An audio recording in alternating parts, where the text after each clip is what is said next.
2020 ലോകകപ്പിന് നാളെ തുടക്കം. ഇന്ത്യയുടെ ആദ്യ മത്സരം രാത്രി 7-ന് അമേരിക്കയ്ക്കെതിരെയാണ്. മത്സരത്തിന് മുന്നോടിയായി മുംബൈ വാങ്കഡെ സ്റ്റേഡിയത്തിലെ ടീം ഇന്ത്യ പരിശീലനം നടത്തുകയാണ്.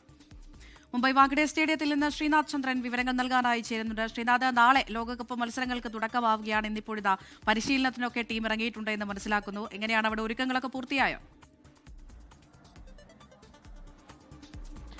തീർച്ചയായും ചരിത്രമുറങ്ങുന്ന സ്റ്റേഡിയമാണ് വാങ്കഡെ. നമുക്കറിയാം 2011 ഒരു വിശ്വകിരീടത്തിലേക്ക് മഹേന്ദ്ര സിംഗ് ധോണി നീട്ടിയടിച്ച ആ ഒരു മൈതാനം. വീണ്ടും ഒരിക്കൽ കൂടി ഒരു വിശ്വകിരീടം, ഒരു ലോക കിരീടം തേടി ഇന്ത്യ ഇറങ്ങുന്നു. ഇന്ത്യയുടെ പരിശീലനമാണ് നമുക്കിപ്പോൾ കാണാൻ വേണ്ടി കഴിയുന്നത്. ഇന്ത്യൻ താരങ്ങൾ ബാറ്റിങ്ങിലും ബോളിങ്ങിലുമുള്ള പരിശീലനം നടത്തുന്നത് നമുക്ക് കാണാൻ കഴിയും. നമ്മൾ തേടുന്നത് സഞ്ജു സാംസൺ, നമ്മുടെ പ്രിയപ്പെട്ട സഞ്ജു എവിടെ എന്നതായിരിക്കും ഒരുപക്ഷെ കേരളത്തിൽ നിന്നുള്ള ക്രിക്കറ്റ് ആരാധകരെ സംബന്ധിച്ചിടത്തോളം പ്രധാനപ്പെട്ട ചോദ്യം. നമ്മുടെ ദൃശ്യങ്ങളിൽ ഇപ്പോൾ സഞ്ജു സാംസണെ നമുക്ക് കാണാൻ കഴിയുന്നുണ്ട്. അദ്ദേഹം കാര്യമായൊരു ബാറ്റിംഗ് പരിശീലനത്തിൽ ഇതുവരെ ഇറങ്ങിയിട്ടില്ല.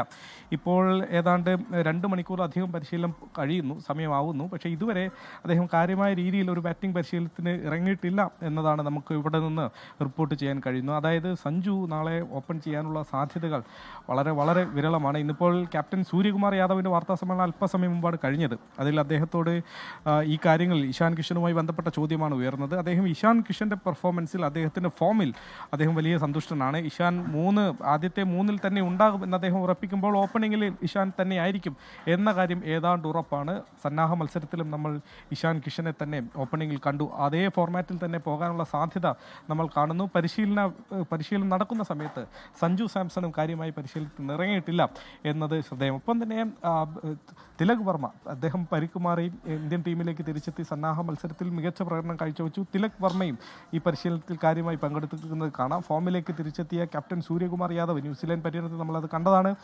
അദ്ദേഹം അടക്കം തിരിച്ചെത്തുമ്പോൾ ലോക 1-ാം നമ്പർ ബാറ്റർ അഭിഷേക് ശർമ്മ അടക്കമുള്ള മാരക ഫോമിലുള്ള ഇഷാൻ കിഷൻ, അങ്ങനെ ഇന്ത്യൻ ടീമിൻ്റെ ബാറ്റിംഗ് നിര പൂർണ്ണ സജ്ജമാണ്. യഥാർത്ഥത്തിൽ നാളത്തെ മത്സരം ഒരുപക്ഷെ തമാശ എന്നോളം ചിലർക്ക് വിശേഷിപ്പിക്കുന്നത് ഗ്രീൻ കാർഡും ആധാർ കാർഡും തമ്മിലുള്ള പോരാട്ടം എന്നതാണ്. അതായത് അമേരിക്കൻ ടീമിൽ അവരുടെ 15 സംഘത്തിൽ 13 പേരും ഇന്ത്യൻ വംശജരാണ്. നാളെ ഒരുപക്ഷെ മത്സരത്തിന് ഇറങ്ങുമ്പോൾ 11-ൽ 9 പേരും ഇന്ത്യൻ വംശജരാകാനുള്ള സാധ്യതയുണ്ട്. അങ്ങനെ യഥാർത്ഥ ഇന്ത്യക്കാരും അമേരിക്കൻ പൗരത്വമുള്ള ഇന്ത്യക്കാരും തമ്മിലുള്ള ഒരു പോരാട്ടമായി നാളത്തെ മത്സരം മാറാനുള്ള സാധ്യതയുണ്ട്. ഏതായാലും നാളെ ആദ്യ മത്സരത്തിന് ഇറങ്ങുമ്പോൾ 2 തവണ കിരീടം ഇന്ത്യ നേടിക്കഴിഞ്ഞിരിക്കുന്നു. 3-ാം കിരീടം ഇന്ത്യ പ്രതീക്ഷിക്കുന്നു. മാത്രമല്ല തുടർച്ചയായി കിരീടം നേടുന്ന ആദ്യ രാജ്യം എന്നുള്ള അപൂർവ റെക്കോർഡ് കൂടി ഇന്ത്യയെ കാത്തിരിക്കുന്നുണ്ട്. അങ്ങനെ റെക്കോർഡിലേക്കുള്ള കുതിപ്പിൽ ആദ്യത്തെ മത്സരത്തിൽ നാളെ ഇറങ്ങുമ്പോൾ വിജയത്തിൽ കുറഞ്ഞതൊന്നും ആരാധകർ പ്രതീക്ഷിക്കുന്നില്ല. അത് വാങ്കഡെ സ്റ്റേഡിയത്തിലാകുമ്പോൾ ഒരു വമ്പൻ വിജയം തന്നെ, ഒരു വമ്പൻ വെടിക്കെട്ട് നമ്മൾ പ്രതീക്ഷിക്കുന്നു.